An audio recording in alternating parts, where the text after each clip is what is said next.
जय हिंद दोस्तों। मैं एस के आर्य बीपीएससी जी केवल में आप लोग का हार्दिक स्वागत करता हूं। दोस्तों हम लोग एनसीईआरटी सीरीज चला रहे थे जिसमें क्लास 6 का एनसीईआरटी सीरीज में हिस्ट्री सेक्शन का कंप्लीट कर वीडियो आपको प्लेलिस्ट में मिल जाएगा। अगर आप नहीं देखें तो आप देख लीजिएगा।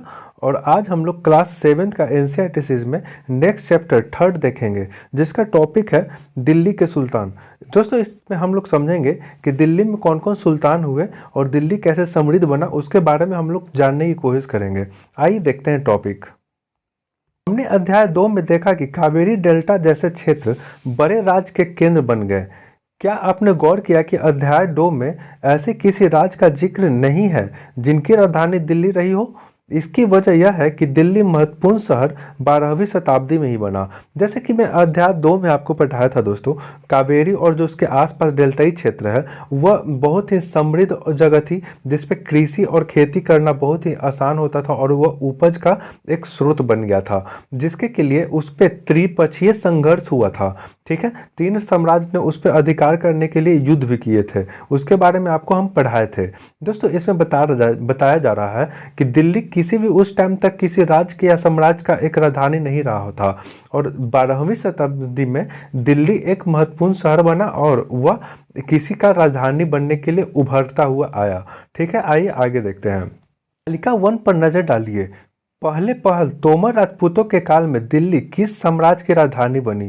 जैसे इसमें तालिका दिया गया है दोस्तों, उसको मैं आपको दिखाऊंगा। उसमें बताया गया है कि दिल्ली किस साम्राज्य की राजधानी बनी, उसके बारे में आपको दिखाया जाएगा। आगे इसमें देखते हैं। 12वीं सदी के मध्य में तोमर को अजमेर के चौहानों ने परास्त किया।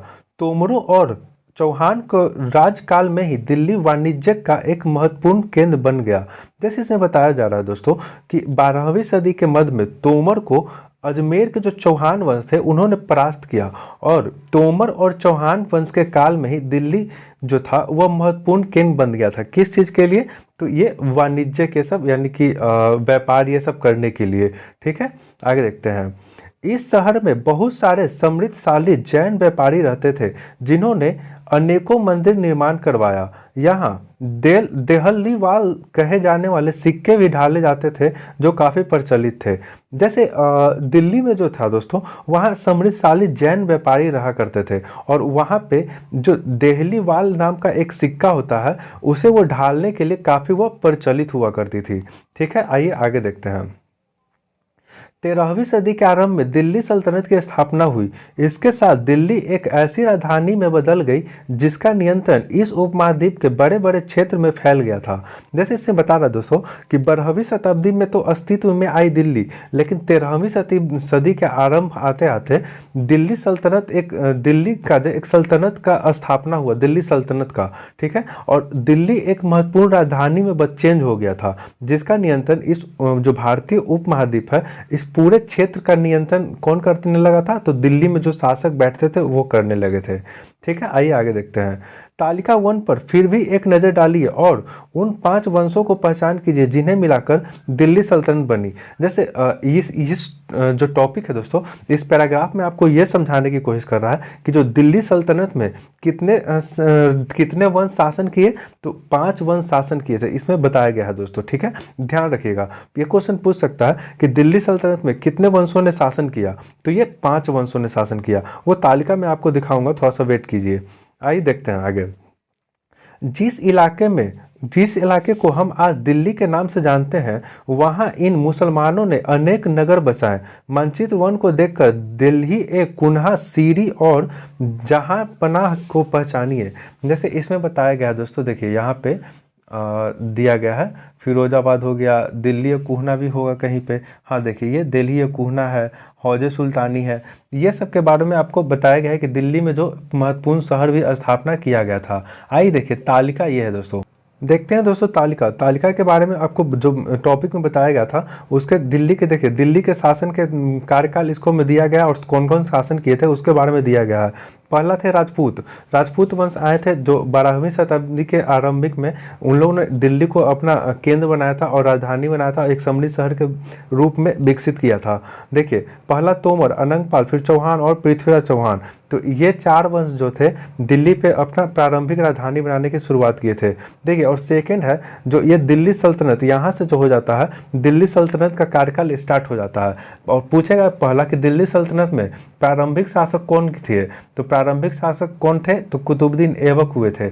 और इनका कार्यकाल कब से कब तक था, तो 1206 से 1290 तक। ये क्वेश्चन पूछ सकता है कि ये कुतुबुद्दीन ऐबक हैं या फिर इसे प्रारंभिक तुर्की न कहकर या प्रारंभिक दिल्ली न कह करके ये पूछ सकता है कि गुलाम वंश के संस्थापक कौन थे। इन्हें ये चारों जो हैं दोस्तों गुलाम वंश में आते हैं, ठीक है। तो गुलाम वंश के संस्थापक कौन हुए, तो कुतुबुद्दीन ऐबक हुए। और इनका गुलाम वंश का कार्यकाल कब से कब तक था, तो 1206 से 1290 तक, ठीक है। और ये देखिएगा दोस्तों, थोड़ा बहुत या स्क्रीनशॉट लेना चाहते हैं तो ले लीजिएगा। देखिए यहाँ पे एक इल्तुतमिश का मकबरा भी दिया गया है, इसको भी दिल्ली में ही है। आगे देखते हैं। देखिए सेकंड है खिलजी वंश। तो खिलजी वंश का कार्यकाल कब से कब तक है, तो 1290 से 1320 तक। देखिए, और इसके संस्थापक जो हैं जलालुद्दीन खिलजी हैं, ठीक है। आप ये कार्यकाल देख लीजिएगा, इसका कुछ इंपॉर्टेंट नहीं है। हाँ, ये गुलाम वंश में एक रजिया सुल्तान का कार्यकाल इंपॉर्टेंट है, ये ध्यान रखिएगा। 1236 से 1240 तक ध्यान रखिएगा। रजिया सुल्तान का कार्यकाल कब से कब तक है, ये बहुत बार पूछ चुका है। देखिए, और नेक्स्ट आता है तुगलक वंश। तुगलक वंश का कार्यकाल 1320 से 1414 तक। देखिए, सबसे छोटा कार्यकाल इस जो दिल्ली सल्तनत में पूछेगा वो भी मैं आपको बताता हूँ। पहले जो वंश थे पांचों, उसके बारे में आपको बता दे रहा हूँ। सैयद वंश। सैयद वंश का कार्यकाल कब से था, तो 1414 से 1451 तक। और इसके संस्थापक खिज्र खां थे। लोधी वंश सबसे लास्ट था, लोधी वंश। तो लोधी वंश का संस्थापक बहलोल लोधी। और लोधी वंश कब से कब तक था, तो 1451 से 1526। सबसे लास्ट जो है पानीपत के प्रथम युद्ध में इब्राहिम लोधी थे, उन्होंने बाबर से हार गए थे और दिल्ली सल्तनत वहीं से उनका पतन हो गया था। ये देखिए जो क्वेश्चन, ये क्वेश्चन पूछ सकता है दोस्तों कि सल्तनत काल में किस वंश का सबसे अधिक कार्यकाल रहा, तो तुगलक वंश का सबसे अधिक कार्यकाल रहा था दोस्तों। और सबसे छोटा कार्यकाल किसका रहा, तो खिलजी वंश का कार्यकाल रहेगा, ठीक है। ये क्वेश्चन ध्यान रखिएगा। देखिए, एक ट्रिक मैं आपको बताना चाहूँ दोस्तों, तो एक होता है तुगलक ए सखी, तुगलक सखी, ठीक है। सॉरी, ये सखी है। देखिए, जैसे यह जो ट्रिक है, तो ये बहुत बार क्वेश्चन पूछ सकता है दोस्तों, और पूछता भी है कि किस सल्तनत काल में किस वंश का कार्यकाल सर्वाधिक रहा था। तो देखिए, ये तू हो गया दोस्तों, तो तू से क्या हो गया, तुगलक वंश, ठीक है। तो सबसे अधिक कार्यकाल तुगलक वंश का हुआ। सेकंड में आता है गुलाम वंश, ग। तो सेकंड सबसे अधिक किस वंश का था, तो गुलाम वंश का। और थर्ड में लोधी वंश का। और क से तो कोई वंश है नहीं, और स से सैयद वंश, यानी कि लास्ट में आ जाता है खिलजी वंश। 1 2 3 4 और 5। ये दोस्तों ध्यान रखिएगा। तुगलक सखी ध्यान रखिएगा, तो आपको उसका सबका वंश भी याद रहेगा। और ये ध्यान रहेगा कि कौन सा वंश का कार्यकाल पहले था और कौन से कार्यकाल, ये मतलब अरेंज करने के लिए हो जाता है कि कार्यकाल के हिसाब से उनको अरेंज कीजिए कि कौन से वंश पहले सबसे ज़्यादा शासन किए, फिर कौन से वंश उसके बाद शासन किए, फिर कौन वंश उसके बाद शासन किए। ये बहुत बार पूछ चुका है दोस्तों, ठीक है। आइए आगे हम लोग देखते हैं कि दिल्ली के सुल्तान के बारे में हम लोग को जानकारी कैसे मिला, उसके बारे में हम लोग जानने की कोशिश करेंगे। आइए देखते हैं। हालांकि अभिलेख, सिक्के और स्थापत्य के माध्यम से काफ़ी सूचनाएं मिलती हैं, मगर ये और भी महत्वपूर्ण है इतिहास, तारीख है, जो सल्तनतों के शासन काल में प्रशासन की भाषा फारसी में लिखे गए थे। जैसे इसमें बता रहा है दोस्तों कि अभिलेख, ये सब तो माध्यम से हम लोग जानने की कोशिश करते हैं, लेकिन उस टाइम जो प्रशासक की भाषा हुआ करती थी, उस टाइम फारसी भाषा हुआ करती थी। देखिए, क्वेश्चन ध्यान रखिएगा दोस्तों, ये क्वेश्चन में पूछ चुका है कि दिल्ली सल्तनत की जो भाषा थी वह कैसी भाषा थी, तो हिंदी थी, उर्दू थी, फारसी थी, तो ये फारसी भाषा थी। ये ध्यान रखिएगा, ये क्वेश्चन पूछ चुका है, ठीक है। आइए आगे देखते हैं। तवारीख के लेखक, सचिव, प्रशासक, कवि और दरबारी जैसे सुशिक्षित व्यक्ति होते थे जो घटनाओं का वर्णन करते थे और शासकों को प्रशासक संबंधी सलाह देते थे। जैसे इसमें बता रहा है दोस्तों, जो लेखक हुआ करते थे, सचिव जो थे, प्रशासक थे, कवि थे, दरबारी में उनके दरबार में अधिक जो विद्वान व्यक्ति होते थे उन लोग को प्रशासन ये सब संबंधी का सलाह दिया करते थे। देखिए आइए एक साइड में यहाँ पे कुछ दिया गया है, इसके बारे में हम लोग देख लेते हैं। जैसे आपको चित्र दिखाया गया उसके बारे में आपको बताया गया है। देखिए चित्र 1 में पांडुलिपि की तैयार करने के चार चरण है। पहला, कागज को तैयार करना। दूसरा, लेखन कार्य, महत्वपूर्ण शब्दों और अनुच्छेदों को ध्यान आकर्षित करने के लिए सोने को पिघलाकर उसका प्रयोग किया जाता था और जल्द ही तैयार करना। जैसे इसमें बता रहा दोस्तों कि उस टाइम जब पांडुलिपि ये सब हुआ करती थी तो सोने को आकर्षण बनाने के लिए उस पर सोने की परत चढ़ाया जाता था। ठीक है, आइए आगे देखते हैं। देखिए न्याय चक्र इसको में दिया गया है, इसको थोड़ा बहुत समझने की कोशिश करते हैं। 13वीं सदी के इतिहासकार फक ए मुदबिर ने लिखा था। जैसे एक फक ए मुदबिर ने इतिहासकार है, वह 13वीं शताब्दी में कुछ लिखे हैं, उन्हीं का इसमें सारांश लिखा गया। आइए देखते हैं। राजा का काम सैनिक के बिना नहीं चल सकता, सैनिक वेतन के बिना नहीं जी सकते, वेतन आता है किसानों को एकत्रित किए गए राजस्व से। जैसे इसमें बता रहा है दोस्तों कि जो राजा है वह बिना सैनिक के कुछ नहीं है, और जो सैनिक है तो सैनिक को बिना वेतन नहीं देंगे तो वो काम नहीं कर सकते हैं, और जो वेतन उन लोग के पास आता है तो किसान से जो एकत्रित धन जो टैक्स लिया करते थे उनसे आता था और उनके राजा के राजस्व में एकत्रित हो जाता था। ठीक है, और जो राजस्व एकत्रित होता है उनसे सैनिकों को वेतन दिया जाता था। ठीक है, आगे देखते हैं। मगर किसान भी राजस्व तभी चुका सकेंगे जब वे खुशहाल और प्रसन्न होंगे। ऐसे तभी हो सकता है जब राजा न्याय और ईमानदार प्रशासन को बढ़ावा दे। जैसे इसमें बताया गया दोस्तों, अगर आप सीखना चाहें तो इससे बहुत कुछ सीख सकते हैं। जैसे अगर कोई भी राजा ईमानदार और न्याय दिल का होगा तो वो उसके जो प्रजा होंगे वो बहुत ही खुशहाल और प्रशंसक होंगे। ठीक है, उसी के बारे में इसमें बताया गया है। ठीक है, आइए आगे देखते हैं। ये कुछ और बातें ध्यान में रखें। जैसे कुछ बात है दोस्तों उसको ध्यान में रखने के लिए बता रहा है। तवारीख के लेखक नगरों में विशेषकर दिल्ली में रहते थे, गांव में शायद ही कभी रहते थे। जैसे जो लेखक हुआ करते थे दोस्तों वह विशेषकर दिल्ली में ही रहा करते थे, गांव में नहीं रहा करते थे। वे अक्सर अपने इतिहास सुल्तानों के लिए ढेर सारे इनाम इकराम कर पाने के लिए आशा में लिखते थे। जैसे आजकल कोई भी है दोस्तों, अगर आज भी आप लेखक जो होते हैं आज के लेखक, वह सोचते हैं कि मेरा जो लेखक हो इतना प्रसिद्ध हो जाए ताकि जाकि मुझे कुछ पुरस्कार मिल सके, इसी के आशा में वो लिखा करते थे। और उस टाइम जो लेखक हुआ करते थे कि हमें राजा से ढेर सारे इनाम ये सब मिल पाए, इसलिए उस टाइम लेखक लिखा करते थे। आइए थर्ड देखते हैं। ये लेखक अक्सर शासकों को जन्म सिद्धि अधिकार और लिंग भेद आधार पर आदर्श समाज व्यवस्था बनाए रखने की सलाह देते थे। उनके विचार से सारे लोग सहमत नहीं होते थे। जैसे बता रहा दोस्तों, जो लेखक होते थे वह जो उनका अधिकार और लिंग भेद के अधिकार पर जो आदर्श समाज है वो व्यवस्था बनाने के लिए ज़्यादा सलाह दिया करते थे, लेकिन उनके विचारों से सारे लोग सहमत हो यह कहाँ पॉसिबल तो है नहीं, तो वही इसमें बता रहा है। देखिए आगे देखते हैं। सन 1236 में सुल्तान इल्तुतमिश की बेटी रजिया सुल्तान पर सिंहासन पर बैठी। उस युग में इतिहासकार मिन्हास ए सिराज ने स्वीकार किया कि वह अपने सभी भाइयों से अधिक योग्य और सक्षम थी, फिर भी वह एक रानी को शासक के रूप में मान्यता नहीं दे पा रहे थे। दरबारी जन भी उसके स्वतंत्र रूप से शासन करने की कोशिश से प्रसन्न नहीं थे। सन 1240 से उसे सिंहासन से हटा दिया गया। जैसे रजिया सुल्तान कब गद्दी पर बैठी थी दोस्तों, तो 1236 में बैठी थी, और यह इतिहास की सर्वप्रथम ऐसी शासिका है जो पहला महिला शासिका बनी जो गद्दी पर बैठी थी। ध्यान रखिएगा दोस्तों, उस समय इतिहासकार कौन थे, तो मिन्हास ए सिराज थे उस समय इतिहासकार। ठीक है, और उन्हें गद्दी पर कब बैठाया गया था, तो 1236, और गद्दी से हटा कब दिया गया, तो 1240 में। ठीक है, आइए आगे देखते हैं।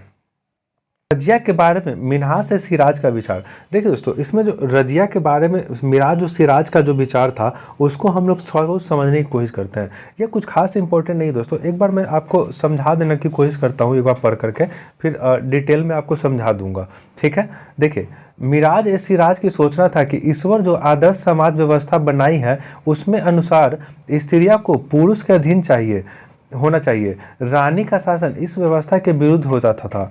इसलिए वह पूछता है खुदा की रचना के खाते में उसका ब्यौरा चूंकि मर्दों की सूची में नहीं आता है, इसलिए इतना शानदार खूबियां होते हुए भी आखिर उसे क्या हासिल हुआ। जैसे इस पैराग्राफ का अर्थ हो रहा है दोस्तों कि रजिया के पास अपार खूबियाँ थी, अपार बहुत उसके एक्सपीरियंस थी, लेकिन वह एक सक्षम और योग्य शासिका बन सकती थी, लेकिन उसके बाद भी कोई हासिल नहीं हुआ, क्योंकि जो ईश्वर द्वारा समाज बनाया गया है उसमें बताया गया है कि स्त्री को पुरुष के हिसाब से होना चाहिए, ना कि पुरुष को स्त्री के हिसाब से।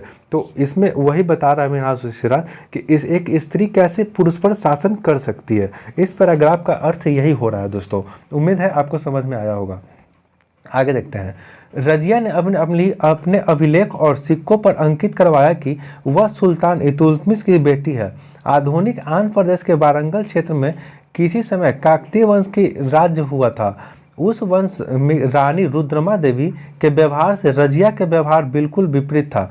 जैसे इसमें पैराग्राफ में बताया गया दोस्तों, एक आंध्र प्रदेश में अभी वर्तमान में आंध्र प्रदेश के वारंगल क्षेत्र हुआ करता है, वहाँ एक काकतीय वंश हुआ करती थी।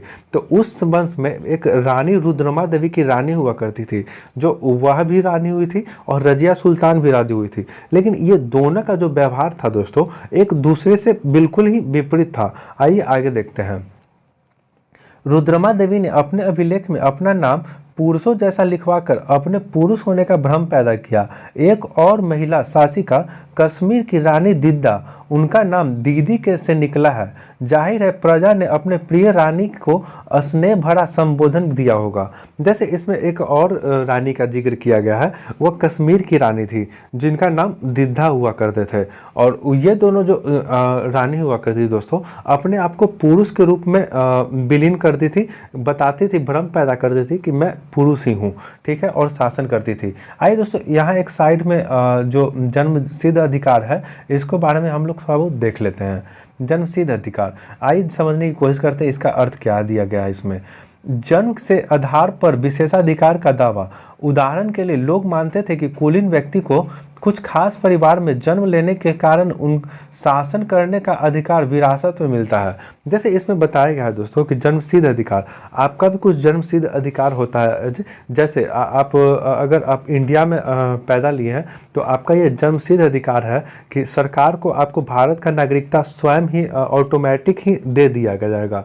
लेकिन इसको में उस टाइम जन्म सिद्ध अधिकार का मतलब होता था कि कोई लड़का अगर राजा के या कुलीन के घर में पैदा होता है तो उसका जन्मसिद्ध अधिकार होता था कि वह भी राजा या कुलीन ही बनेगा। ठीक है, आइए आगे देखते हैं। लिंग भेद, दोस्तों लिंग भेद के बारे में क्या दिया गया है इसको हम समझने की कोशिश करते हैं। स्त्रियों और पुरुषों के बीच सामाजिक तथा शारीरिक रचना के संबंधी अंतर। जैसे इसमें बताया गया दोस्तों स्त्री और पुरुष के बीच जो सामाजिक और शारीरिक संबंध का अंतर है उसके बारे में लिंग भेद कहा जाता है। देखिए आगे देखते हैं। आमतौर पर यह तर्क दिया जाता है कि ऐसे अंतर के कारण पुरुष स्त्रियों की तुलना में श्रेष्ठ होते हैं। जैसे ये इसमें बताया गया दोस्तों कि जो पुरुष है वह स्त्री से श्रेष्ठ हुआ करते हैं। किस अंतर पे? सामाजिक और शारीरिक संरचना के आधार पर। ठीक है, आइए आगे देखते हैं। दोस्तों हम लोग दिल्ली सल्तनत का विस्तार से अब पढ़ने की कोशिश करेंगे। ठीक है, दिल्ली सल्तनत का विस्तार गैरेसियन शहर से साम्राज्य तक। एक गैरेसियन शहर है दोस्तों, वहाँ से साम्राज्य तक का हम लोग धीरे धीरे वर्णन करेंगे और समझने की कोशिश करते हैं। ठीक है, आइए आगे देखते हैं। देखिए यह मैप है दिल्ली का। ठीक है, देखिए आगे ये सब दिया गया है, आप एक बार पूछ करके देख लीजिएगा, हम आपको आगे बताने की कोशिश करते हैं। 13वीं शताब्दी के आरंभिक वर्षों में दिल्ली के सुल्तानों का शासन गैरेसियन के निवासों के लिए बने मजबूत किलेबंद शहरों से पर शायद कहीं फैला हो। जैसे इसमें गैरेसियन का अर्थ बता रहा है दोस्तों कि रक्षक जो सैनिकों की एक टुकड़िया होती है, ठीक है, जो 13वीं शताब्दी के आरंभ में हुआ था। आगे देखते हैं, शहरों से संबंध लेकिन सबसे उनसे दूर भीतरी प्रदेश पर उनका नियंत्रण न के बराबर था और इसलिए उन्हें आवश्यक सामग्री रसद आदि के लिए व्यापार कर और या लूट मात पर ही निर्भर हो रहना पड़ता था। जैसे इसमें बता रहा है दोस्तों कि जो 13वीं शताब्दी के आरंभिक में थे तो सैनिकों को संरक्षण टुकड़ी का निवास था जिसमें भीतरी गांव पर उनका नियंत्रण न के बराबर हुआ करता, यानी कि दिल्ली के आसपास के क्षेत्र में उनका नियंत्रण नहीं होता था।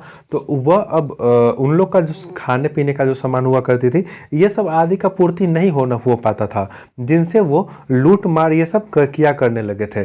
देखिए यहाँ साइड में एक दिया गया है भीतरी प्रदेश। भीतरी प्रदेश क्या है और गैरेसियन शहर क्या है उसके बारे में हम लोग जानने की कोशिश करते हैं। देखिए, किसी शहर या बंदरगाह के आसपास के इलाके जो उस शहर के लिए वस्तुओं और सेवाओं की पूर्ति करता है। जैसे भीतरी शहर जहाँ पे मार्केट ये सब लग रहा है दोस्तों, और जो उन लोग का सामान और या फिर ये सब का उपलब्ध करवाया जाता है उसके बारे में हम लोग भीतरी प्रदेश समझेंगे। ठीक है, आगे देखते हैं गैरेसियन शहर। गैरेसियन शहर किसे कहते हैं उसे हम देखते हैं। किले बंद बसाव जहां सैनिक रहते हो। देखिए, गैरेसियन शहर कहने का मतलब जहां पे उन लोग को सुरक्षा प्रदान किया जाता है, और सुरक्षा कौन करेगा तो सेना ये सब जो रहेंगे तो वो लोग गैरेसियन शहर कहा करते थे। ठीक है, आइए आगे हम लोग देखते हैं।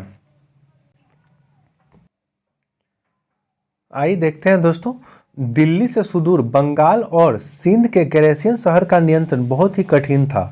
बगावत, युद्ध, यहाँ तक कि खराब मौसम से भी उनका संपर्क नाजुक सूत्र छीन भिन्न हो जाते थे। जैसे इसमें बताया जा रहा है दोस्तों तो कि दिल्ली के जो बगल इलाके बंगाल और सिंध जो प्रांत थे उसमें गैरेसियन शहरों का नियंत्रण बहुत ही कठिन कर पाना होता था, क्योंकि जब बगावत या युद्ध या खराब मौसम ये सब हो पाता था तो उस टाइम तो इतना टेक्नोलॉजी था नहीं कि कांटेक्ट हो जाए। तो उस टाइम उनसे कांटेक्ट हो पाना बहुत ही मुश्किल हो जाता था। ठीक है, आइए आगे देखते हैं। शासन को अफगानिस्तान से आने वाले हमलावरों और सूबेदारों के बराबर चुनौतियां मिलती रहती थी, जो जरा सी कमजोर का आभास मिलते ही विद्रोह का झंडा खड़ा कर देते थे। जैसे अफगानिस्तान से जो हमलावर जैसे महमूद गजनी ये सब हुआ करते थे दोस्तों, तो वो सब जरा सा भी यहाँ पे शासन व्यवस्था का चूक होता था या फिर कमजोर होता था तो उन लोग हमलावर होने का आभास हो जाती थी और विद्रोह का झंडा लहर जाता था। ठीक है, आइए आगे देखते हैं। इन चुनौतियों के चलते सल्तनत बड़ी मुश्किल से किसी तरह अपने आप को बचाए हुए थी। इसका विस्तार हुआ गयासुद्दीन बलबन, अलाउद्दीन खिलजी और मोहम्मद तुगलक के राजकाल में है। जैसे ये इसका जो विस्तार और चुनौती ये सब है दोस्तों, इसका विस्तार गयासुद्दीन बलबन और अलाउद्दीन खिलजी और मोहम्मद तुगलक के राजकाल में ये सब हुआ करती थी जो हमलावर होते थे। ठीक है, आइए आगे देखते हैं। सल्तनत को भीतरी समस्याओं में जो अभियान चले उनका लक्ष्य था गैरेसियन शहर को पृष्ठभूमि में स्थित भीतरी क्षेत्र की स्थिति को मजबूत करना। जैसे उसमें सल्तनत काल में जो था दोस्तों कि भीतरी सीमाओं में कुछ अभियान चलाए जाते थे जिनसे गैरेसियन शहर की पृष्ठभूमि को मजबूत करना ताकि बाहरी आक्रमण से उन्हें सुरक्षा मिल सके। ठीक है, आगे देखते हैं। इन अभियानों के दौरान गंगा यमुना के दोआब से जंगलों को सफाई कर दिया गया और शिकारी संग्राहकों तथा चरवाहों को उनसे पर्यावास से खरीद दिया गया। जैसे इसमें बताया गया है दोस्तों कि उस टाइम जो जंगली और जो गंगा और यमुना के दोआब क्षेत्र हुआ करते थे उस टाइम जंगल का तो भरपूर हुआ करती थी, तो वो सब को साफ कर दिया गया और जो शिकारी ये सब और उन खाद्य संग्राहक और चरवाहा के सब जो होते थे उन सबको वहाँ से खदेड़ करके भगा दिया गया। ठीक है, आइए आगे हम लोग देखते हैं। वह जमीन किसानों को दे दी गई और कृषि कार्य को प्रोत्साहन दिया गया। व्यापारी मार्गों की सुरक्षा और क्षेत्रीय व्यापार की उन्नति के खातिर नए किले और शहर बनाए गए। जैसे इसमें बताया गया दोस्तों, जैसे ही वो जंगल को सफाई कर दिया गया तो वहाँ तो समतल भूमि बन गई, तो कृषि कार्य क्षेत्र वहाँ पर विकसित हो ही सकता था। तो वो लोग कृषक को दे दिए गए वो भूमि और वहाँ पे कुछ व्यापारी मार्गों और सुरक्षा के लिए किला संबंधी ये सब बना दिया गया जिनसे एक शहर के रूप में विकसित हो गए। ठीक है, आइए आगे देखते हैं।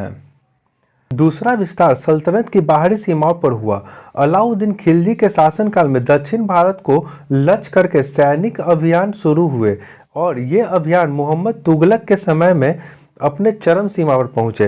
जैसे इसमें बताया गया दोस्तों, सल्तनत काल में दूसरा विस्तार सीमा का विस्तार करने के लिए सैनिक अभियान किया गया, जिसकी शुरुआत अलाउद्दीन खिलजी ने किया था। और यह जो अभियान सैनिक अभियान थी मोहम्मद तुगलक के कार्यकाल में वह चरम सीमा पे बहुत ही पहुंच चुकी थी। जैसे शुरू तो कुछ ही अभियान किए जाते होंगे, तो अलाउद्दीन खिलजी में वह शुरुआत किए, लेकिन मोहम्मद बिन तुगलक के समय में वह अभियान जो है बहुत ही बढ़ गया। जैसे अब एक दिन में कोई एक आम खाता है तो 10, अब धीरे धीरे किसी के काल में हो गया तो एक दिन में वह 10 आम खाने लगा। तो ऐसे इसी तरह वह सैनिक अभियान अधिक बढ़ गया था। ठीक है, आइए आगे देखते हैं।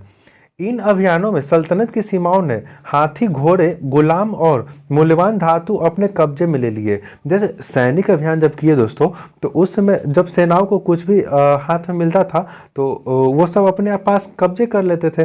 जैसे इसमें बताया गया है हाथी, घोड़ा और गुलाम और मूल्यवान धातु ये सब उनके हाथ में आए तो वो सबको अपने ऊपर में अंडर में ले लिए। ठीक है, आइए आगे देखते हैं। दिल्ली सल्तनत की सेनाओं की शुरुआत अपेक्षाकृत कमजोर थी, मगर 150 वर्ष बाद मोहम्मद तुगलक के राज्यकाल के अंत तक इस उपमहाद्वीप का एक विशाल क्षेत्र इसके युद्ध अभियान के अंतर्गत आ चुका था। इसने शत्रुओं की सेनाओं को परास्त किया और शहर पर कब्जा किया। इसके सूबेदार और प्रशासक मुकदमे में फैसला सुनाते थे और साथ ही किसानों से कर वसूलते थे। जैसे इसमें बताया गया है दोस्तों कि दिल्ली की जो सल्तनत जी थी उसमें सेनाओं की शुरुआत में कमज़ोर रहती थी, लेकिन जब मोहम्मद बिन तुगलक के कार्यकाल जैसे जैसे हुआ तो उस टाइम उनका सैनिक जो क्रियाकलाप थी वह बढ़ गया था और बहुत ही स्ट्रॉन्ग हो चुका था। ठीक है, और उसी समय जब किसी का भी सैनिक स्थिति मजबूत हो जाएगा तो वह बहुत अधिक पर बहुत अधिक क्षेत्र पर कब्जा कर सकेगा। तो वही इसमें बताया गया है कि जो भी अब कब्जा किया जाते थे तो उनके जो सूबेदार या प्रशासक होते थे उनके ऊपर मुकदमा ये सब चलाया कर करके फैसला भी सुनाते थे, और जो वहाँ के किसान लोग होते थे उनसे वो कर वसूलते थे। ठीक है, आगे देखते हैं। लेकिन इतने विशाल क्षेत्र पर उनका नियंत्रण किन सीमा तक कितना प्रभावी था। जैसे इसमें क्वेश्चन राइज कर रहा है कि अब क्षेत्र तो उसका विकसित हो गया दोस्तों, तो उस क्षेत्र पर उनका नियंत्रण कितना सीमा तक फैल चुका था और कितना प्रभावी उस सीमा पर था, उसके बारे में हम लोग आगे जानेंगे। ठीक है, आइए आगे देखते हैं। देखिए दोस्तों, यही है दिल्ली यहाँ पे है और यहाँ से दक्षिण की ओर फैला। कब फैला था इसके डेट भी इसको में दिया गया है। अगर हो सके तो आप स्क्रीनशॉट ले लीजिए एक बार, आपको ये फ़ायदा ही बेनिफिट ही करेगा। ठीक है, आइए आगे हम लोग देखते हैं। तस्वीर बताया गया है, इसमें पुराना शहर दिल्ली का ही बसाया गया है और कुबतुल इस्लाम मस्जिद ये सब को दर्शाया गया है। दोस्तों ये कुछ खास नहीं है। देखिए इसमें एक चित्र थर्ड में बेगमपुर मस्जिद को दर्शाया गया है जो तुगलक राजकाल में बनाया गया था। वही इसमें चित्र 4 में दिखाया गया है कि मोठे का मस्जिद है जो सिकंदर लोदी के शासनकाल में बनाया गया था। और चित्र 5 में दिखाया गया है दोस्तों जमाली कमाली की मस्जिद जो 1520 के दशक के आखिरी दिनों में निर्मित किया गया है। दोस्तों ये सब के बारे में आप टेंशन नहीं लीजिएगा, ये आगे के चैप्टर में जैसे स्टैंडर्ड वर्क में जाएंगे तो 9th या 10th ये सब में वो सब में हम लोग थोड़ा सा विस्तार से भी उन लोग पढ़ने की कोशिश करेंगे। ठीक है, आइए हम लोग आगे टाइम व्यर्थ किए बिना देखते हैं। खिलजी और तुगलक वंश के अंतर्गत प्रशासन और समेकन नज़दीक से एक नज़र। जैसे हम लोग अब समझने की कोशिश करेंगे दोस्तों, जो खिलजी और तुगलक वंश के अंतर्गत जो प्रशासन की व्यवस्था थी उसके बारे में हम लोग थोड़ा सा देखेंगे और पढ़ने की कोशिश करेंगे और समझाने की कोशिश करता हूँ। आइए देखते हैं दोस्तों। दिल्ली सल्तनत जैसे विशाल साम्राज्य के समेकन के लिए विश्वसनीय सूबेदार प्रशासक की जरूरत थी। दिल्ली के आरंभिक सुल्तान विशेषकर इल्तुतमिश सामंतों और जमींदार के स्थान पर अपने विशेष गुलाम को सूबेदार नियुक्त करना अधिक पसंद करता था।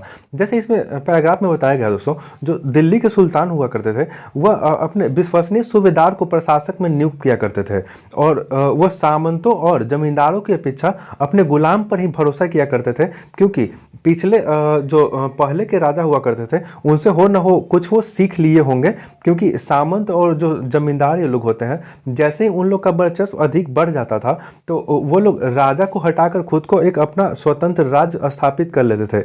इनसे ही प्रेरित होकर के दिल्ली के जो सुल्तान हुए तो अपना वो गुलाम पर ही निर्भर हुआ करते थे। आइए आगे देखते हैं। इन गुलामों को फारसी में बंदगा कहा जाता है तथा इन्हें सैनिक सेवा के लिए खरीदा जाता था। जैसे इसमें एक क्वेश्चन पूछ चुका है दोस्तों कि बंदगा जो है, बंदगा किस लिए प्रसिद्ध है या बंदगा का अर्थ क्या होता है। तो बंदगा का अर्थ क्या होता है दोस्तों, गुलाम, फारसी भाषा में। तो ये क्वेश्चन पूछ चुका है एक बार बीपीएससी में, तो इसलिए मैं आपको थोड़ा सा फोर्स कर रहा हूँ। बंदगा ध्यान रखिएगा, बंदगा किसे कहते हैं, तो गुलाम को कहते हैं। ठीक है, आइए आगे देखते हैं। उन्हें राज्य के लिए कुछ बहुत ही महत्वपूर्ण राजनीतिक पदों पर काम करने के लिए बड़ी सावधानी से प्रशिक्षित किया जाता था। चूंकि वे पूरी तरह मालिक के प्रति निर्भर होते थे, इसलिए सुल्तान भी विश्वास करके उन पर निर्भर हो सकते थे। जैसे जो गुलाम होते थे दोस्तों, उन्हें खरीद कर लाया जाता था, और जब गुलाम खरीद कर लाया जाता था तो वो मालिक के प्रति ही बहुत ही वफादार हुआ करते थे। इसलिए मालिक जो है, जो राजा हुआ करते थे, जो खरीद कर लाया करते थे, वो उन पर बहुत ही भरोसा किया करते थे।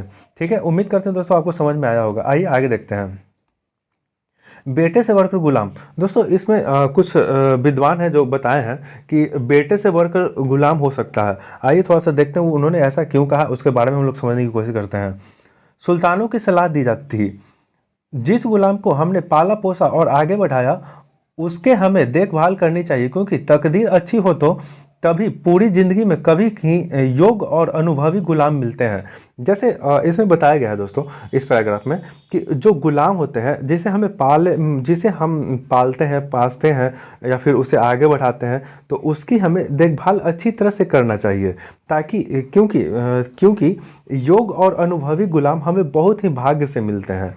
ठीक है, आगे देखते हैं। विद्वानों का कहना है कि योग्य और अनुभवी गुलाम बेटे से बढ़कर होते हैं। जैसे इसमें उस टाइम क्या होता था दोस्तों कि अपने सत्ता हस्तांतरण करने के लिए जो बेटे लोग होते हैं अपने पिताश्री का हत्या भी कर सकते थे और उनका प्रति षड्यंत्र भी रचा करते थे। तो इस पर कुछ जो बुद्धिमान लोग हैं उन्हें ये बताने की कोशिश कर रहे हैं कि योग्य और जो अनुभवी गुलाम है वो अपने बेटे से भी बढ़कर होते हैं। ठीक है, आइए आगे देखते हैं। खिलजी तथा तुगलक शासक बंदगा का इस्तेमाल करते रहे और साथ ही अपने पर आश्रित निम्न वर्गों के लोगों को भी ऊंचे राजनीतिक पदों पर बैठाते रहे। ऐसे लोग को सेनापति तथा सूबेदार जैसे पद लिए जाते थे, लेकिन इससे राजनीतिक अस्थिरता पैदा होने लगी। जैसे इस पैराग्राफ में बताया गया दोस्तों, जो खिलजी के और तुगलक के शासक थे, तो उसमें बंदगा अभी तो बताया दोस्तों, बंदगा मतलब गुलाम, तो गुलाम का उन लोग इस्तेमाल किया करते थे। और जो निम्न वर्ग के लोग थे उन्हें राजनीतिक पदों पर अच्छे पद पर देना लगे, जैसे सेनापति और सूबेदार जैसे पद होते थे, तो उन पर निम्न वर्ग के जो लोग होते थे उन्हें भी वो दिया जाने लगा पद, ताकि निम्न वर्ग का भी उत्थान हो और उनका सपोर्ट मिल सके। ठीक है, लेकिन क्या हुआ कि इससे राजनीतिक अस्थिरता पैदा होने लगी थी उस टाइम।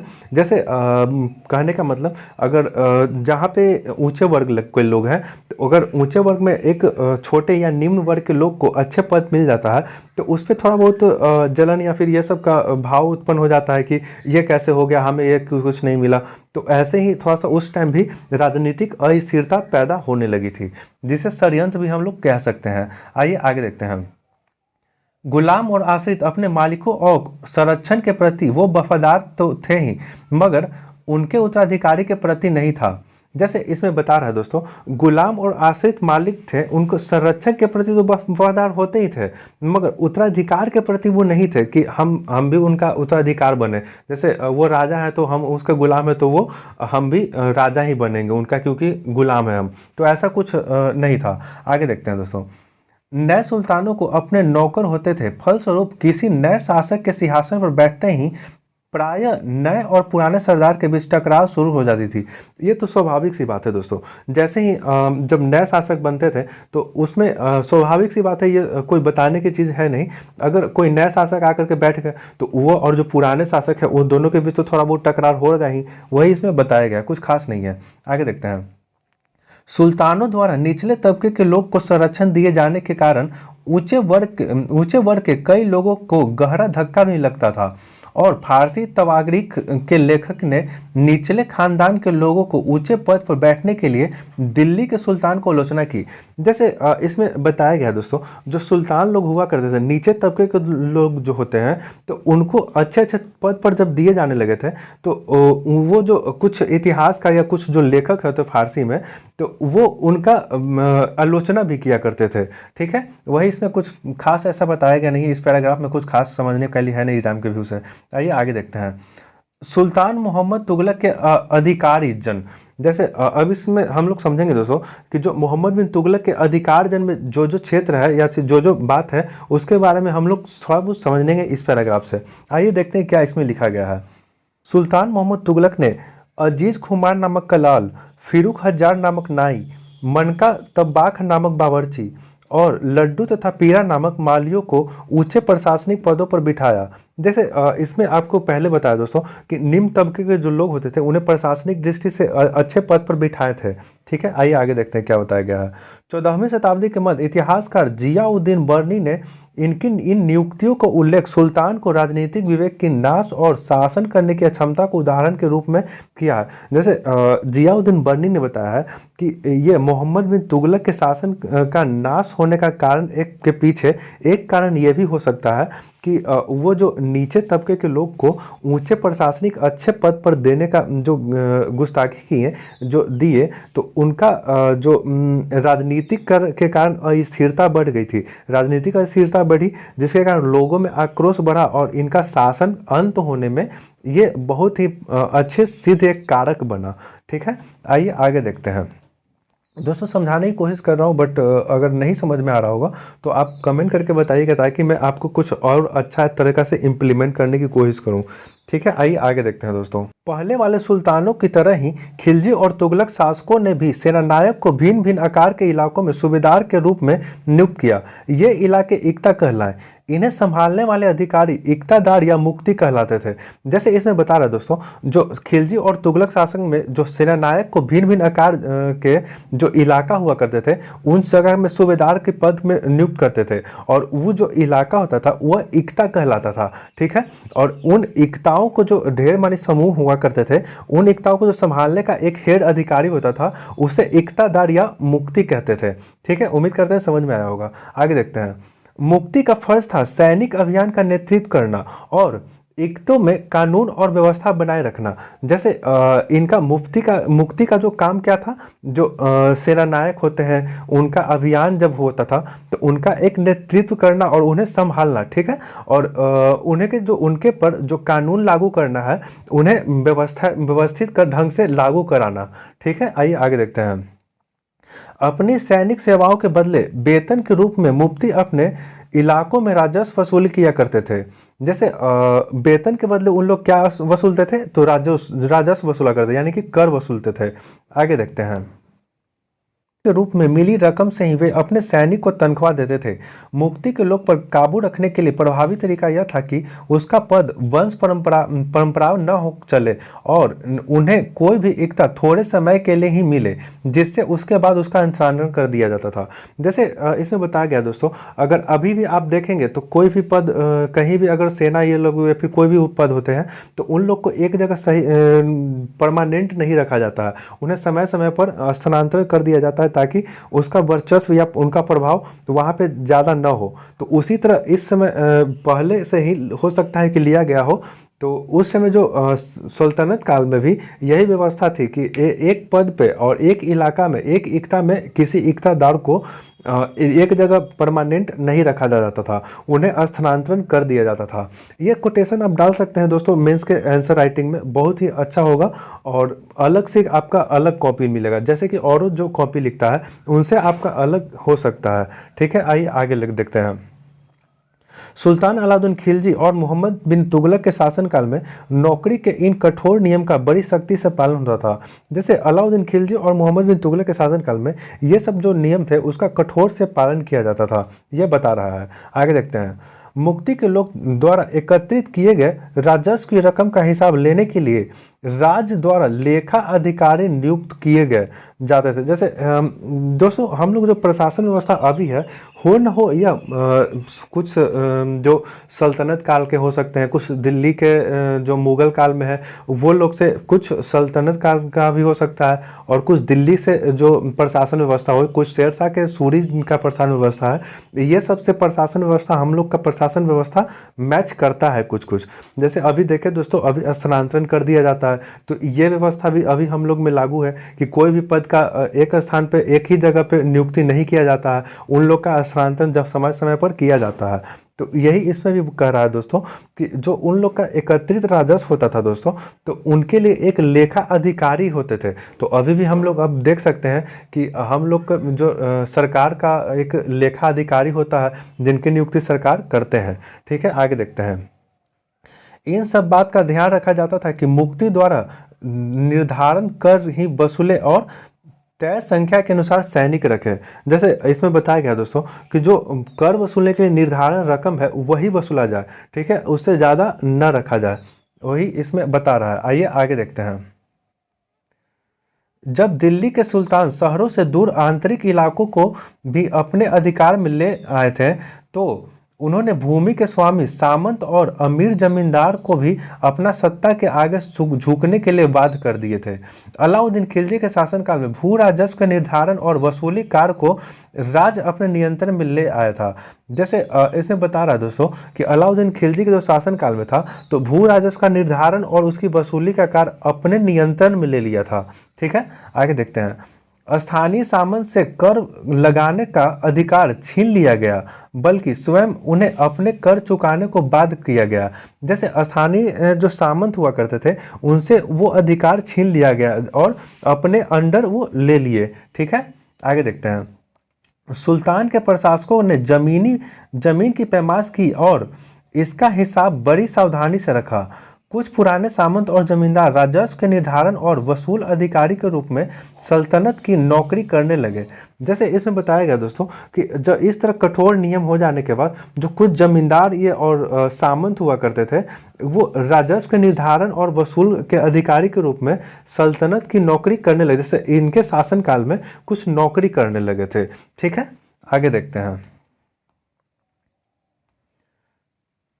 उस समय 3 तरह के कर थे। जैसे सल्तनत काल में कितने प्रकार के कर थे, इसको थोड़ा सा इसमें बताया गया, ये ध्यान रखिएगा। ऐसे इसके बारे में हम लोग और विस्तार से भी पढ़ेंगे दोस्तों, लेकिन इसमें जो थोड़ा थोड़ा कर करके बताया गया है उसके बारे में हम लोग नोट करते रहेंगे। ठीक है, देखते हैं क्या था 3 तरह के कर प्रणाली। पहला, कृषि पर, जिसे खराज कहा जाता था, और किसानों की उपज का लगभग 50% यानी कि 1/2% था, और दूसरा मवेशियों पर था, और तीसरा घरों पर था। आज भी आप देखते हैं कर के रूप में जो हम लोग का घर है या फिर जो किसान लोग हैं, तो उन घर पे भी लगता है, किसान पे भी लगता है, मवेशी जो चारा ये सब खिलाते हैं उस सब पे भी लगता है।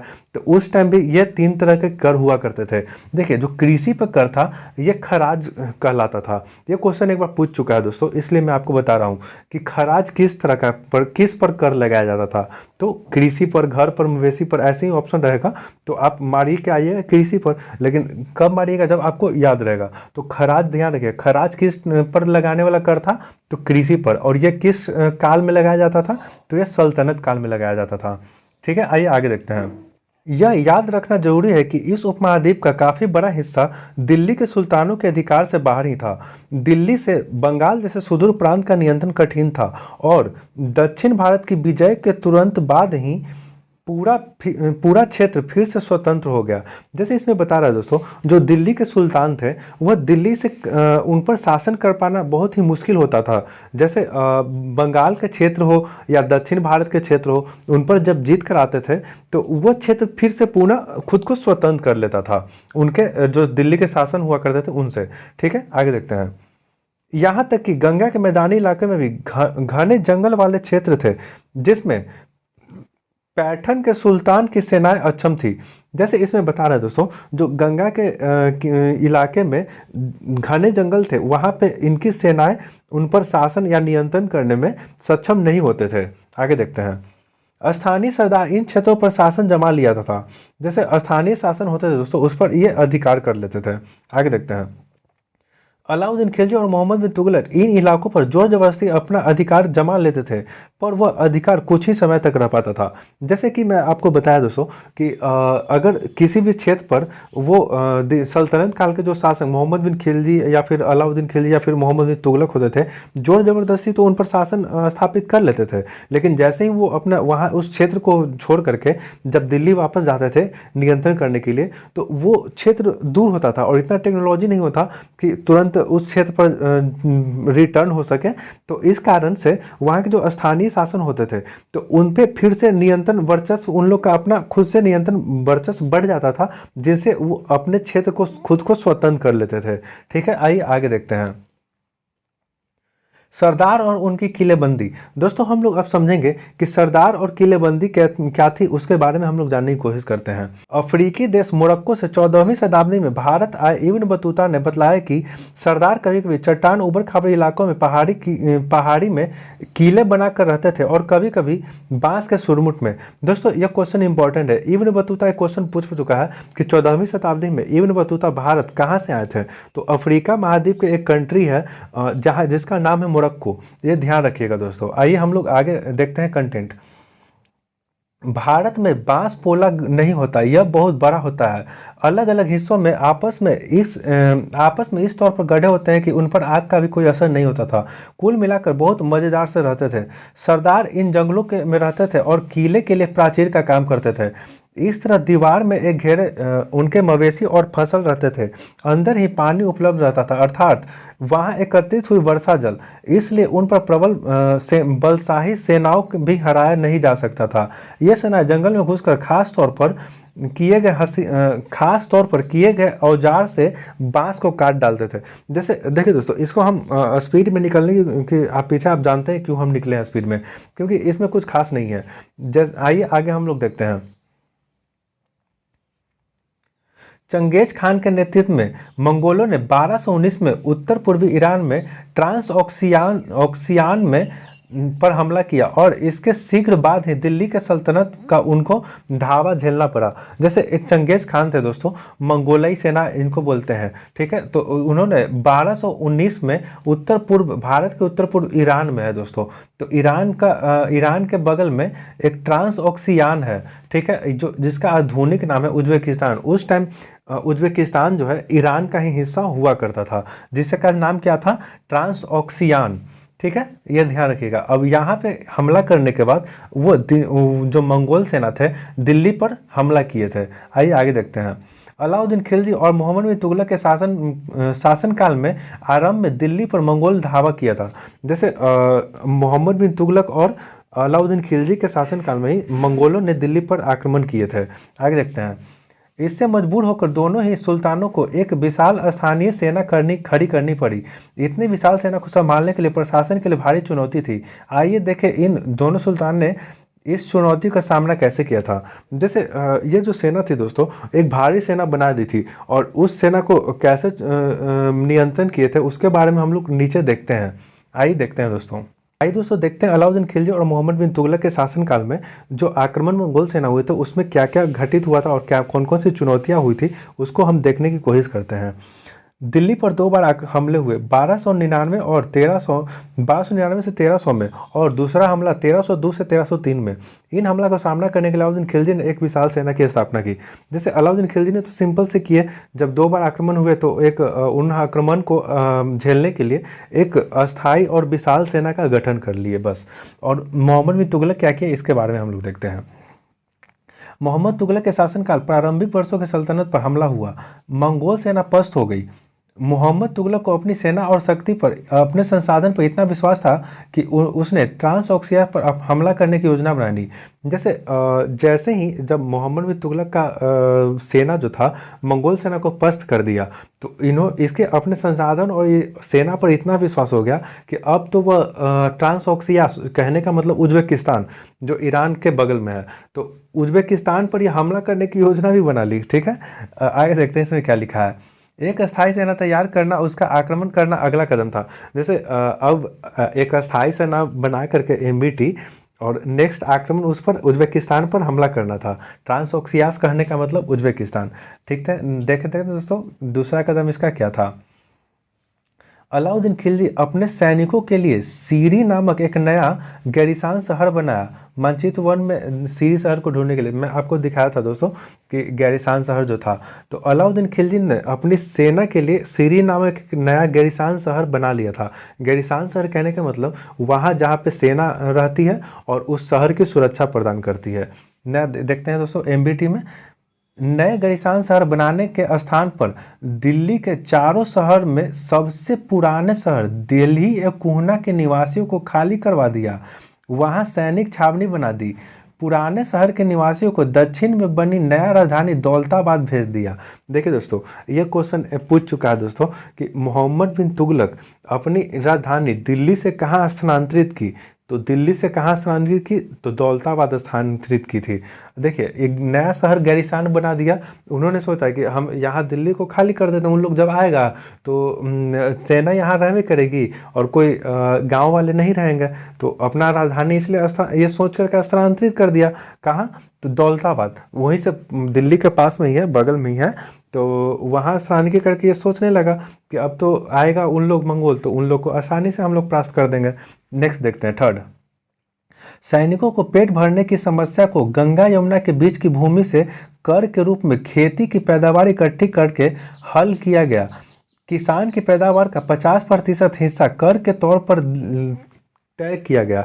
जैसे अलाउद्दीन खिलजी में पेट भरने की समस्या को दूर करने के लिए गंगा यमुना जो दोआब क्षेत्र है उस पर कृषि की खेती बहुत अच्छी कृषि होती है अच्छी दोस्तों। जहाँ पे दोआब क्षेत्र होता है, गंगा यमुना या फिर कोई भी नदी के दोआब क्षेत्र में, वहाँ पे खेती या पैदावार अच्छी होती है, तो उस पर ये लोग 50% कर दिए, जिसके कारण उन्हें अधिक राजस्व में वृद्धि हुई और सैनिक या फिर जो भी हो उन लोग की सेवा या जो भी हो उन लोग का पूरा किया गया। अब देखते हैं दोस्तों एमबीटी यानी कि मोहम्मद तुगलक में क्या हुआ। सेना को खिलाने के लिए उसी इलाके के खाद्यान्न इकट्ठा किया गया, लेकिन सैनिकों को विशाल संख्या की जरूरत पूरी करने के लिए सुल्तान ने अतिरिक्त कर भी लगाए और इस दौरान इस क्षेत्र में अकाल भी पड़ गया। जैसे इसमें बता रहा है दोस्तों कि जब मोहम्मद बिन तुगलक जो थे अपने सेना को खिलाने के लिए तो वहाँ के खाद्यान्न जितना भी था इकट्ठा करवा लिया गया और उस सैनिकों की विशाल सेना की खाना पीना या फिर जो ज़रूरतों के सामान है तो उसके अतिरिक्त जो कर भी तो लगाया ही लगाया, लेकिन उसका इतना नसीब खराब था कि वहाँ उस टाइम अकाल पड़ गया था। ठीक है, आइए देखते हैं नेक्स्ट में क्या बताया गया है।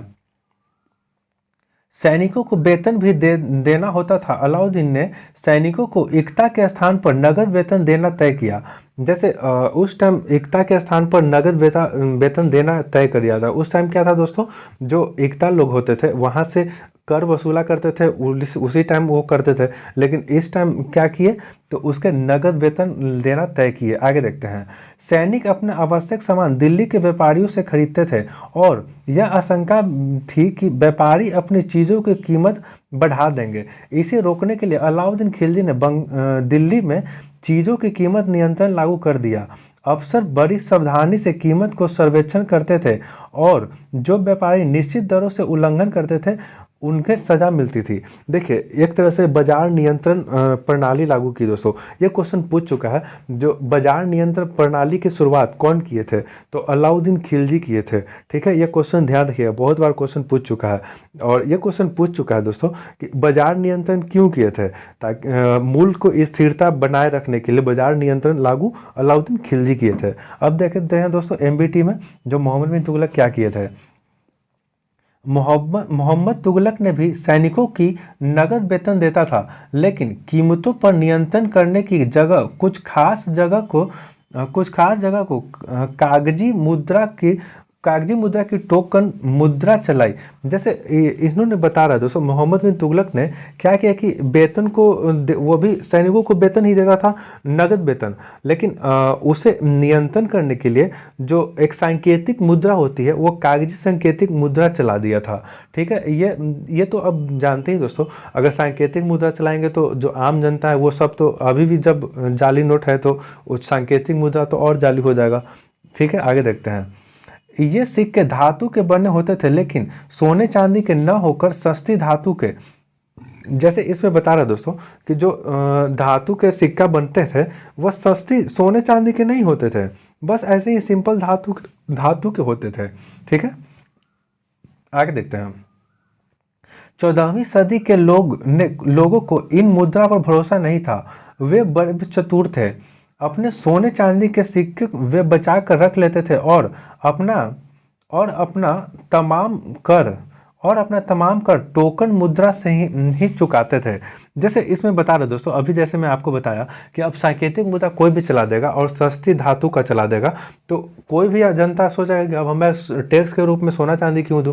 अभी जैसे कि टैक्स के रूप में रुपया लेते हैं, अगर सरकार ऐसा कर दे कि टैक्स के रूप में कोई सांकेतिक मुद्रा चला दे, तो सांकेतिक मुद्रा चला देगा दोस्तों, तो पैसा कौन देगा?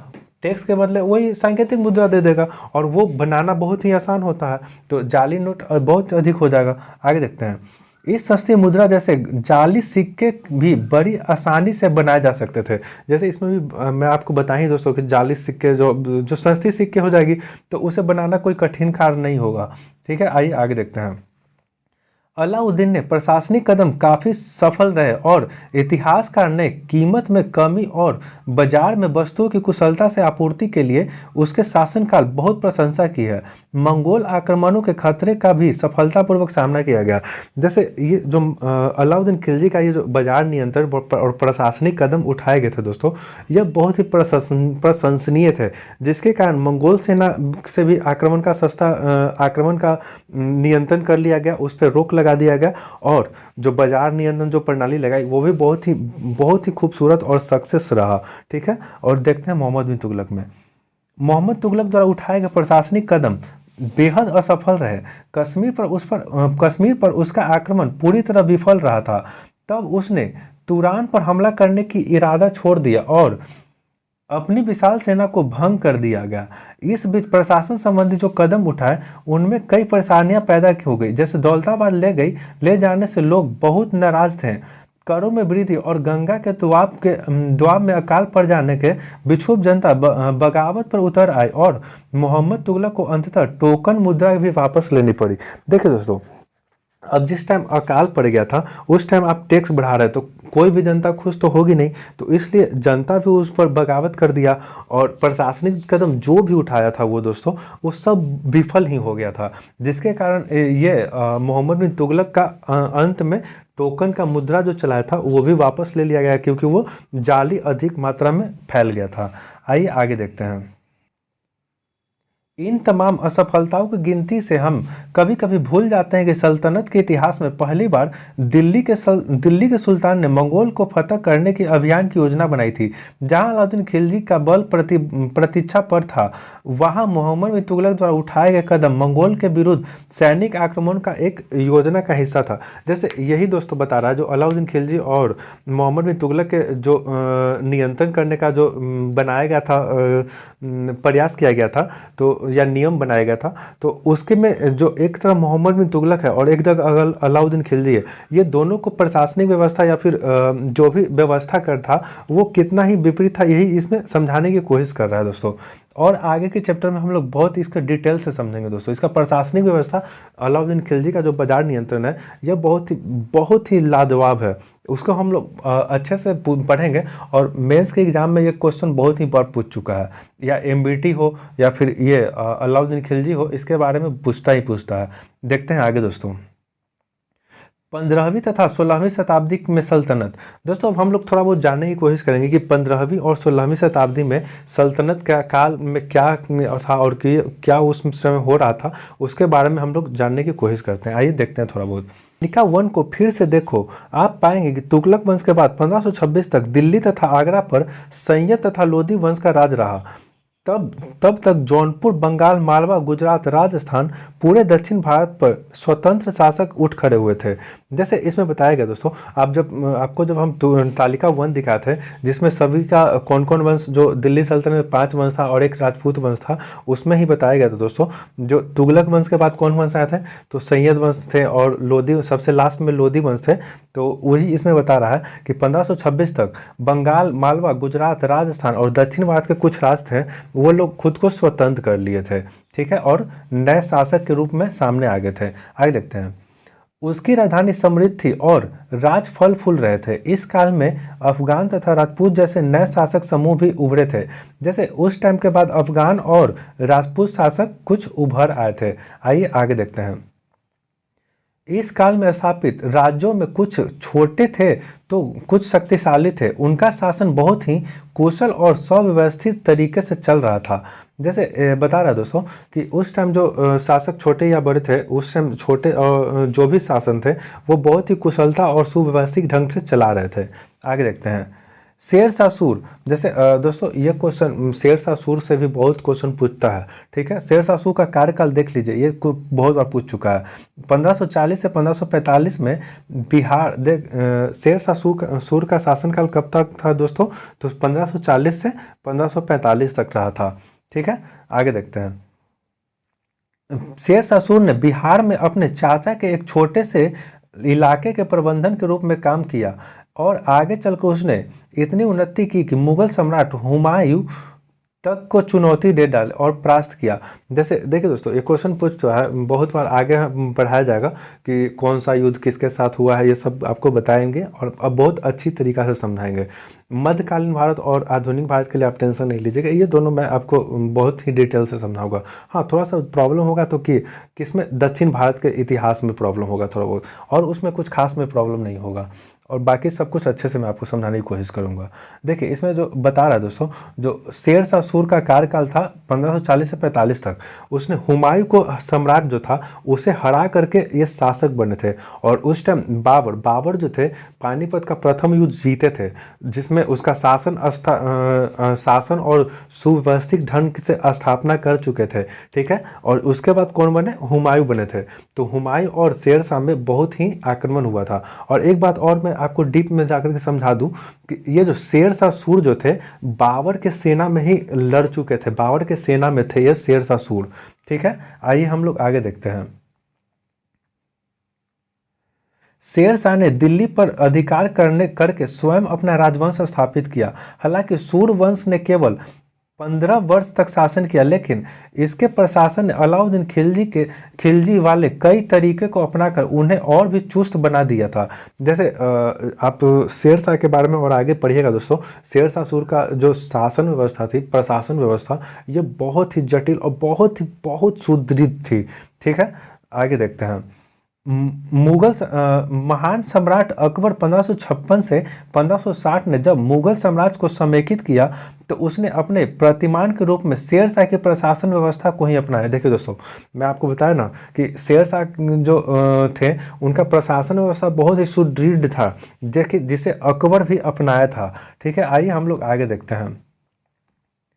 3 श्रेणियां, ईश्वरीय, शांति, नाइट और धर्म युद्ध। थोड़ा सा ये विश्व इतिहास से दोस्तों अनंत के हैं, उसके हम लोग थोड़ा बहुत देखने की कोशिश करते हैं। आइए देखते हैं। 3 श्रेणियों का विचार सबसे पहले 11वीं शताब्दी में आरंभ में फ्रांस में सूत्रबद्ध किया गया। इसके अनुसार समाज को 3 वर्गों में विभाजित किया गया: प्रार्थना करने वाले वर्ग, युद्ध करने वाले वर्ग और खेती करने वाले वर्ग। देखिए उस समय जो 11वीं शताब्दी के आरंभ में फ्रांस में 3 वर्ग में विभाजित हुआ। पहला कौन थे? तो प्रार्थना करने वर्ग, दूसरा कौन थे? युद्ध करने वाले वर्ग, और तीसरा कौन थे? तो खेती करने वर्ग। आगे देखते हैं। 3 वर्गों में समाज को इन विभाजन को ईसाई धर्म का समर्थन प्राप्त था। इस विभाजन में ईसाई धर्म को समाज में अपने प्रबल प्रभाव की ओर और भी दृढ़ करने में सहायता मिली। इस विभाजन से योद्धाओं का एक नया समूह भी उभरा। इन्हें योद्धाओं को नाइट कहा जाता था। जैसे ये 3 जो वर्गों थे दोस्तों, इनसे धीरे धीरे ईसाई धर्म का समर्थन मिलना स्टार्ट हो गया था, जिनमें एक जो योद्धा समूह का थे उन्हें क्या कहा गया था, उसमें उसी ग्रुप में से तो नाइट कहा गया था। किन्हें? तो योद्धा समूह को कहा गया था। कुछ खास इंपॉर्टेंट नहीं है, लेकिन फिर भी आपको बता दे रहा हूँ। ईसाई धर्म का एक समूह के संरक्षण देता था और अपनी ईश्वरीय शांति की अवधारणा के लिए प्रसार में इनका उपयोग करता था। नाइटों से अपेक्षा की जाती थी कि वे धर्म और ईश्वर की सेवा में समर्पित युद्ध रहें। कोशिश यह रहती थी कि इन योद्धाओं को आपसी लड़ाई भिड़ाई से विमुख करके उन मुसलमानों के विरुद्ध युद्ध में भेज दिया जाए।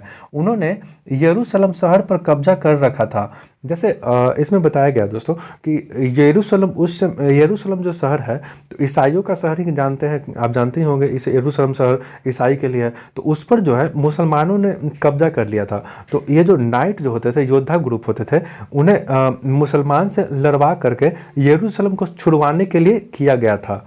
ठीक है, आगे देखते हैं। इस प्रयत्न के परिणाम स्वरूप सैनिक अभियान के एक श्रीलंका चली गई जिसे क्रूसेड धर्म युद्ध कहा गया। ईश्वर तथा धर्म की सेवा में किए गए इन अभियान को नाइट की हैसियत से पूरी तरह बदल डाली। पहले इन नाइट की गिनती कुलीन में नहीं होती थी, मगर फ्रांस की 11वीं शताब्दी के अंत तक जर्मनी में उससे एक सदी बाद इन योद्धाओं को दीनहीन अतीत में भुला दिया गया।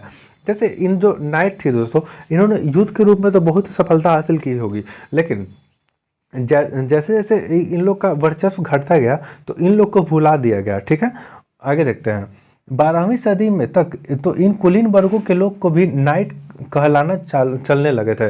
जैसे 12वीं शताब्दी तक आते आते दोस्तों, वो जो नाइट जो योद्धा ग्रुप थे उन्हें कुलीन वर्ग में ट्रांसफर कर दिया गया। ठीक है, कुलीन मतलब उच्च वर्ग के लोग। दोस्तों ये चैप्टर कंप्लीट हुआ दोस्तों, इसमें कुछ क्वेश्चन आइए देख लेते हैं। जैसे मैं आपको बता देता हूँ, दिल्ली में पहल किसने राजधानी स्थापित की। ये टॉपिक के शुरू में हम आपको बता चुके हैं दोस्तों, आप एक बार वीडियो देखिएगा। अगर देखिए दोस्तों, आप कमेंट कीजिएगा तभी ये सब क्वेश्चन का मैं आपको आंसर बता पाऊंगा। ठीक है, ऐसे मैं नहीं बता पाऊंगा, क्योंकि इस वीडियो में मैं अच्छी तरह से समझाने की पूरी कोशिश करता हूं। और जो अगर त्रुटि होती है दोस्तों, जो नहीं समझा पाता हूं, अगर आपको जो समझ में नहीं आता आप कमेंट करके बताइएगा प्लीज़, मैं आपको उसे फुलफिल करने की कोशिश करूंगा।